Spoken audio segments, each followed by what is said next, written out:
Hi, this is Les Posen, Fear of Flying clinical psychologist. I want to say a big shout out to my regulars, the people who have subscribed to this channel over the last several years and who've come to expect a regular video from me about their favourite topic, overcoming their fear of flying and other fears they may have. The last show I recorded was back in April. And it's to those people who are perhaps waiting for the next installment of that series that had started, which is what to do in the week before you go.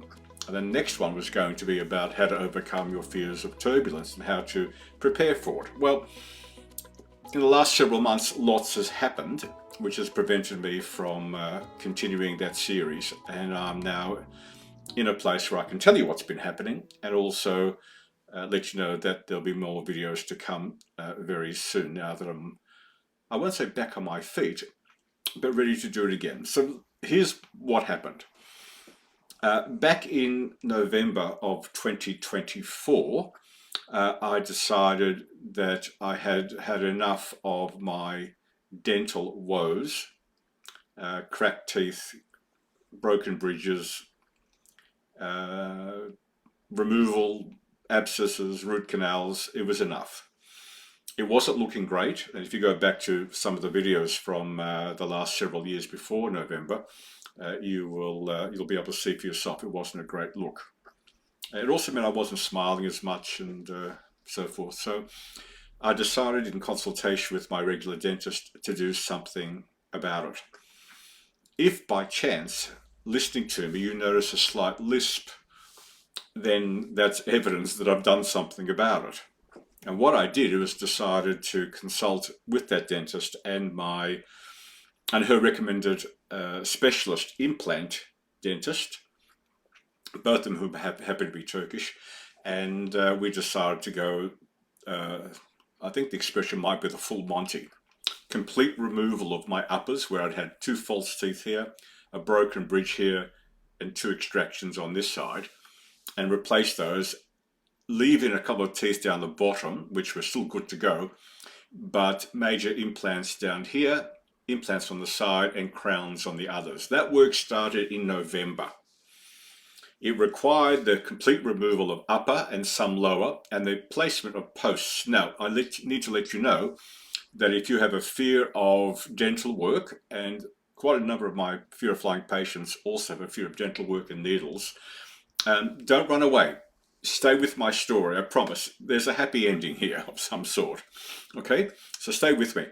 So back in November, there was complete removal. I was told this will be a difficult procedure. You'll be in the chair with the 2 of us working on you for 4 hours with multiple frequent injections of an anesthetic, because it's a painful process of removing all of those teeth plus the bridge and whatever else. And you'll be in a lot of pain and your face will blow up. And it will be like that for a week or 2. Plan not to leave the house. With the implants going in, they're titanium posts. They then replaced the missing teeth with temporaries. And I was told I'd need to keep those temporaries in for 6 months while the posts bedded in. You can't just go whoop and put new teeth in there that are permanent. You've got to wear these temporaries while the posts ossify. They get stuck into your jaw and live in there, and then you can put the permanents on something like 6 to 8 months later, depending on how quickly you heal. I should let you know that in that first couple of visits, which were each of about 4 hours on the chair, I was asked if I'd like to use a general anesthesia, which would require a specialist to be present for several hours while they worked on me. I'd be unconscious, and it would be an additional cost of $5,000 for the 4 hours, because it's a risky procedure. The only other time I'll let you know that I've had a procedure requiring a GA, a general anesthetic, has been for the 3 colonoscopies I've had. You get to my age, you have them. My next is not due for another 5 years, so I'm clean as a whistle, which is great. But I really want to avoid a GA if I could possibly help it, which meant I had to plan for the discomfort I would have during the procedure and in the weeks afterwards. I'm talking weeks afterwards. That required me to put into practice a lot of the things that I've been sharing with you about such concepts as discomfort anxiety, dealing with whether you want to use distraction or other things to get you through your difficulties. In other words, it was like a 4-hour flight there and back with lots of turbulence, if that's your fear, and having to deal with my inner turbulence of when is this going to be over with? Am I really doing the right thing? I hope the outcome's going to be worth it. I think you'll see some similarities. And I had to use all the techniques and know-how that I've been working with for my patients for 30 years on myself.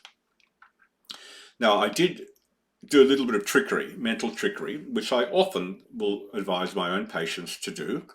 And that is, I use some of Apple's new AirPods, which are not just in the ear, but they have active noise suppression. And on my iPhone, I set up 4 hours of podcasts, Turkish history, which I want to share with my dentists, political podcasts, music podcasts, and they were lined up on a what's called a play next basis, one after the other, for 4 hours. And I was able to use that skill, plus what we might call a little bit of self-hypnosis, a bit of focus. And so I didn't hear them drilling, I didn't hear them speak. They had to tap me on the shoulder to tell me, close your mouth and test out how we've done. And eventually I had to actually take out the headphones, or the earphones. And I now use these Apple AirPods whenever I go flying rather than my big old-fashioned, but very good quality Sony cans, the big ones. Okay. Now that took place starting in November, and it just finished. We're in mid-August. It finished a week and a half ago, the whole procedure, which included the lowers as well. And then on top of the lowers, there were crowns to be put on too. Whole procedure. And after the uppers were put in, at the end of July, I was left with a lisp because the uppers are not individual teeth. They're all on one frame, which clicks in. It stays there, by the way. There are frames where we can actually pull them out and wash them and put them back in. I didn't want to go that route. I didn't think it was a good one to go. And I was advised, no, don't do it if you can. Just click. And in they go, and they're permanent now. But because they're on what's called a zirconium frame, it disrupts the palate. It sticks out a bit more. So there are two outcomes of that. Number one, I'm left with a lisp, which I was told with practice I will overcome, and it won't be such a sound. And then when the lowers were done weeks after that, there's improvement, but I've now got to do some practice, reading out aloud, listening back. My brain and jaw will eventually come together. That's outcome number one. Unintended consequence I wasn't prepared for. Unintended consequence number two, with the nerves removed, food tastes different. So during the 6 months of the temporaries, I was told, because they're temporary, they're not strong, change what you eat. No hard foods, no sweet corn, no carrots, no apples, no nothing hard. Soft foods. So breakfast became porridge, not toast, with yogurt for the protein. Okay, that changed my eating. Okay, and for 6 months, I did that. Now, some of you may have noticed a loss of weight on my part. There are two factors that came into that, because in the same year, 2024, early in the year, my endocrinologist, who works with me on my diabetes, which I've had for like 10 years, suggested, let's try you on another medication, which was Ozempic, before it became very popular, by the way, for weight loss only.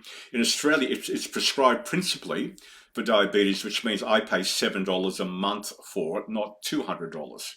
Because it's part of our national medical system called Medicare. And if you've got diabetes, it's $7 a month. Good value. It had its intended consequence.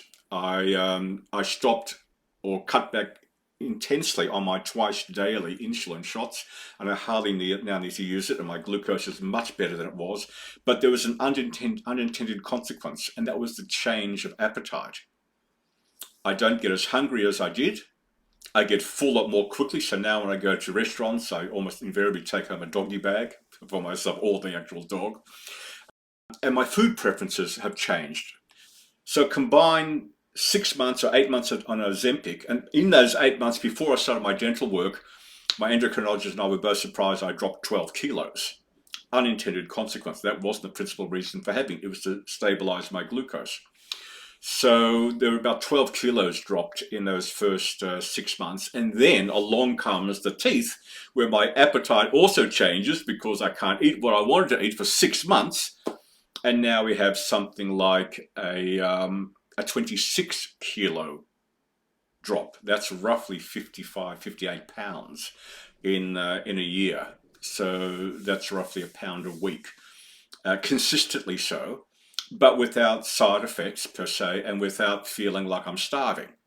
So the Ozempic kind of rearranges your appetite, satiety levels, and your food preferences. And now we have this double whammy, the kind of perfect storm, where I can't even eat properly because my mouth doesn't feel like it wants to eat because of the tooth stuff. And now that's how you get a 26 kilo weight loss. And it's still continuing to go down, by the way. I've set myself another 10 kilo task. So that I think that's probably the safest thing. I've also had to go back and work more intensely at the gym to work more on muscle definition and muscle build. So I'm working less on cardio at the gym and more on muscle strength, because you do lose muscle when you lose that sort of weight. So you've got, and at my age especially, you've got to keep the muscle on. For cardio, I've taken up pickleball 3 times a week, which my gym gives me for nothing as part of the whole package. So that's the story. But the thing I want to share with you is that I understand in my own way, when I talk to you about discomfort tolerance and discomfort anxiety, I know exactly what's going on. And I will share with you that my dentists both said to me, "You're healing really well, but we've not seen anyone who can lie in that chair for 4 hours and not complain and carry on and want to have a break." And I said to them, "You forget what I do for a living. I teach this stuff to people, how to be focused, in control, and use, where needed, distraction, and other times focus on what's going on and have a plan to manage your discomfort." So going forward, with all this in mind, I'm going to share with you some more ways to work with your discomfort anxiety, to work with your discomfort tolerance, and that's the plan going forward in the next couple of videos that I'm going to make for you. If you have any questions, put them in the comments. If you have any observations, put them in the comments. If you have any specific tasks, any specific questions about how to overcome your fear of flying, put those in the comments and I will address them. A lot of the stuff that I do have come from my own patients, and that's how I come up with some of these ideas to share with you, so they don't become too repetitive and too boring. Hopefully you'll also be able to monitor as the months go on how my lisp is repairing itself. I've got some speaking duties on board cruise ships coming up, and I want to be in as good a thing as possible. Let me show you what this looks like. You could almost mistake me for an American, couldn't you? So that's the lowers, and they're the uppers. Not bad. Not cheap, let me tell you, but I don't think I could have got it at an earlier age, but it's the right time for me. So the combination of the teeth and dropping of weight, I'm feeling pretty good about myself. Look after yourselves. I'll be back soon with more videos. Take care, happy landings, and speak soon. Bye for now.